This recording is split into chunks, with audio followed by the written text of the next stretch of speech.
जिसके ऊपर कर्जा ना हो, और पान कैसा हो जिसमें जर्दा ना हो, आटा कैसा हो दोस्तों जिसमें चोकर ना हो, और नाच कैसा हो जिसमें एक जोकर ना हो।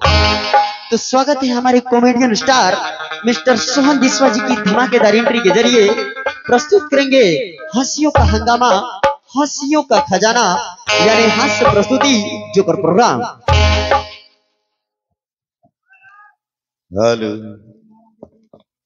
Hello hello.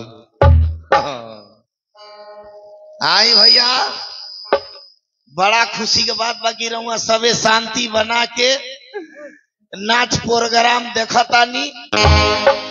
हमनियो जितना एरिया के काम क्रिया बा सब साकार लहल जाला।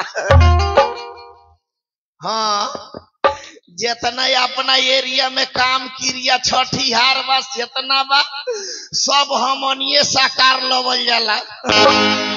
आई शांति बनाई। अभी अभी हमार कंपनी के अलाउंस सरवा के तरफ से ना ना ना ना गलती हो गई। हमारा से जौन भी तनी मनी गलती हो जाई हमर के अपन बुढ़ाई बेटा समझ के माफ कर दहल जाई।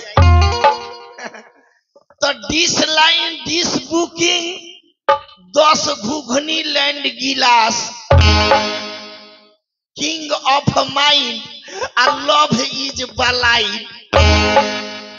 किंग ऑफ माइंड माने दिमाग के राजा, आ लव इज बलाइड कहाँ पीटा जाए ओकर गारंटी छै ना।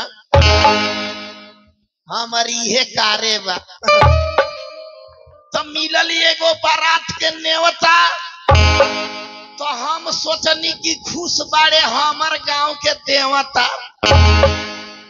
निकलल बारात गबनाहा स्टेशन पर गई, स्टेशन पर बड़ा भीड़ भई। चढ़ल बारात ट्रेन पर गईले, आ दूल्हा तो स्टेशने पर छूट गईले। तब हम कहनी कि मामला गोल मटोले बा, आ वो में सब के सब बरतिया भकोले बा। उतरल बारात दुआरा पर गई, आ ढेला के वाँच से स्वागत भइल। हम सुननी कि नाच अलबेला, उहाँ लगता भारी मेला। जब लोग कैला कस के हाला, तो समियाना में चमके लागल लाठी आ भाला। जब हम लगनी एने आई के, तो सुनतानी कि नसार मिया के